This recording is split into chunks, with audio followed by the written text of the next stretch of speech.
In this video, you will learn about independent and dependent events. Now, as we begin our discussion, we need to first define our terms. What is an independent event and what is a dependent event? Now, independent event is two events that do not affect each other. They are independent of each other, or in other words, they do not depend or do not affect one another. So for example, if I were to flip a coin 2 times, the first flip does not affect the second flip. Right? Just because I get a heads on the first flip does not mean that I'll have to get a tails on the second flip. Those two events are independent. So let's say we had two events happening. We had event A and event B, and they're independent of each other. And we are to find the probability of event A happening and event B happening. So if you're working with both at the same time, to find the probability, we take the probability of the first event and multiply it by the probability of the second event. And we'll get some examples here in a moment after we discuss dependent events. Now, dependent events, by definition, are two events that do affect each other. Or in other words, these events depend on each other. For example, let's say you draw 2 cards from a deck without putting the first card back in the deck. Alright, so you draw a card, there's one less card now. So you started with 52 cards, you draw 1 card out, now there's 51 cards to choose from, which affects the probability of the second card that you draw, because there's 1 less card now. So the two events would affect each other, they depend on each other, so therefore they are dependent events. So if you want to find the probability, say, of drawing a heart with the first draw, and then maybe a 10 of spades for the second draw. Okay, you want to find that probability. What you would do is you find the probability of the first event, and then multiply it by the probability of the second event, given that the first event already happened. So this notation here says that if you have two events, A and B, the probability of event A and B happening is equal to the probability of the first event times the probability of B given A. So the probability of B given that A already happened. Alright, and we'll get some examples here in a moment. Now, working with independent events, let's try to calculate the probability of 2 spins where the first spin is a 2 and the second spin is an odd number. So if you had a spin on this spinner and we're trying to figure out the probability of these two things happening, the 2 spins are independent, right? The first spin does not affect the second spin. So to find the probability, we take the probability of 2 of the first event, multiply it by the probability of the second event. So the first event, we're trying to spin a 2. The second event, the second time we spin, we're trying to spin an odd number. So we find the probability of each one separately, and then multiply them together. So the probability of spinning a 2. A 2, there's only one favorable thing, right? We just want the 2. So there's one favorable thing, and then there are 6 possible events that could happen, right? So the favorable is 1, the total events is 6, so the probability of spinning a 2 is 1 over 6. Now the probability of spinning an odd number for the second spin, our favorable would be any of the odd numbers. So we have 1, 3, and 5 on the spinner, so that is 3 favorable things, and then divide by the total possible outcomes. So on the spinner, there are 6 possibilities, so we divide by 6. So I take 1 over 6 times 3 over 6, and 3 over 6 is the same thing as 1 over 2.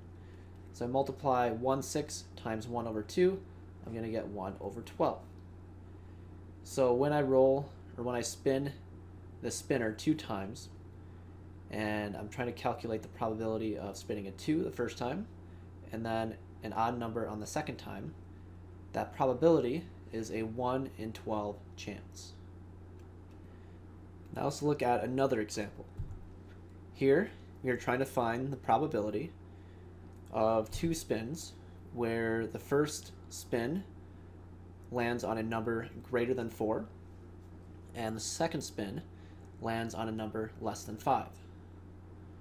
So to calculate this probability, we take the probability of the first event, so the probability that the number is greater than 4, and multiply by the probability of the second event, which is the probability that the number is less than 5. So 2 separate spins, 2 separate things we want to happen. On the first one, we want the number to be bigger than 4. So the numbers bigger than 4 on the spinner are 5 and 6.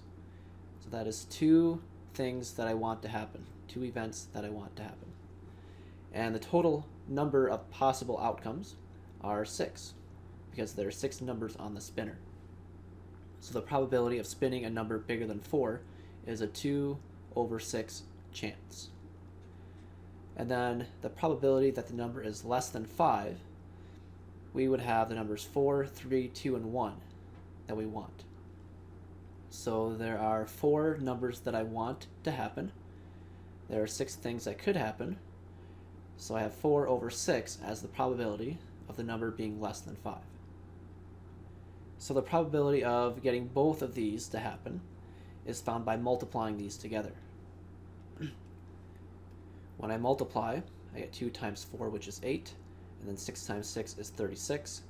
I can reduce by dividing the top and bottom by 4, and that gives me 2 over 9. So the probability of both of these events happening is a 2 over 9 chance. And if I wanted, I could convert this to a decimal, so I can write as a percent, which would be a 22.2% probability. So we have worked with independent events, and now we're going to finish by looking at dependent events. For example, let's say a bag of candies has 5 yellow, 6 green, and 4 red candies. What is the probability that the first 2 candies drawn from the bag without replacement will be yellow, then red? So when I think through this, we'll let y equal selecting a yellow candy. All right, so y would be selecting a yellow candy. And then for the second event, we want to draw a red after the yellow has been drawn already. So we can write this in math notation as r, then this vertical bar, and then y. So what this means is that we're trying to select a red candy, so r for red, given, this vertical bar means given that we selected a yellow candy. Okay, so that's what this notation means. So when I find the probability of both happening, we want to find first the probability of y, of selecting a yellow candy. And to do that, we see there are 5 yellow, and there are 15 total candies. So we take 5 divided by the 15 total to give me the probability of y. So the probability of selecting a yellow candy is a 1 in 3 chance.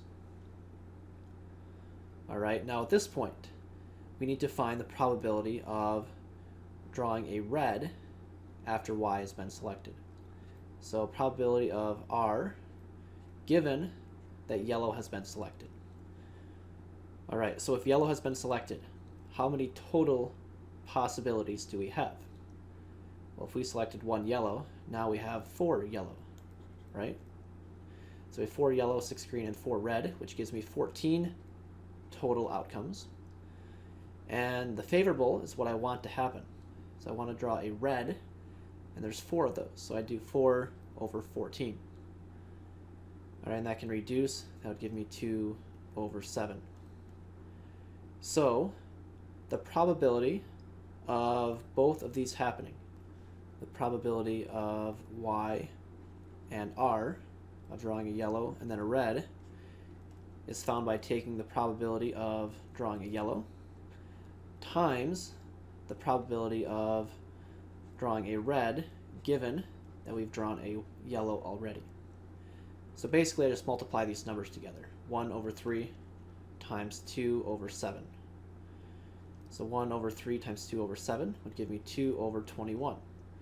So the probability of selecting a yellow and then a red would be 2 over 21. And if you wanted to write this as a percent, you convert to a decimal to get 0.0952, etc. So as a percent, it would be about 9.5%. So we would say that there's a 9.5% chance of selecting a selecting a yellow followed by a red. Let's take a look at one more example. So using the same numbers and same situation, we're now asking what is the probability that the first two candies drawn from the bag without replacement will both be green. So what we're trying to find is the probability of a green and then another green. Alright, so let's let G equal the event of selecting a green candy. So then for the second selection, we can have G and then this vertical bar and G representing selecting a green candy given that a green candy was already selected. Alright, so as I determine the probability of drawing a green and then a green, we take the probability of the green, so for the first draw, probability of drawing a green, times the probability of drawing a green given that green was already selected. Alright, so for the first draw, probability of selecting a green, we have 5, 11, 15 total outcomes, and green is what I want. So green is my favorable, so there are 6 green to choose from. So the probability of selecting a green on the first draw is a 6 over 15. Okay, now once we have selected a green, we're not replacing it, so now we have 5 green. So now the total possibilities for the second selection is 5 plus 5 plus 4, which is 14. So now I have 14 possibilities for my second selection. And I'm trying to draw a green again. Okay, so there's 5 green at this point. So 5 is now my favorable number. So 5 is a number of things that I want to happen. So I take 5 and put that over the 14. So this is what I do. I just multiply those together. So here, 6 over 15 I can reduce by dividing top and bottom by 3. That gives me 2 over 5. I have 2 over 5 times 5 over 14. When I multiply, remember anything on the top can divide with anything on the bottom. So this 5 can divide with that 5, gives me 1 and 1. 2 can divide with 14 to get 1 and 7. So on the top I have 1 times 1, which is 1, and on the bottom I have 1 times 7, which is 7. So the probability of selecting a green the first time and then a green the second time is a 1 in 7 chance. And if I wanted to write this as a percentage, I convert to a decimal first, which is 0.1428, etc. And as a percent, move this over 2 places, so I have a 14.28% chance of selecting a green followed by a green.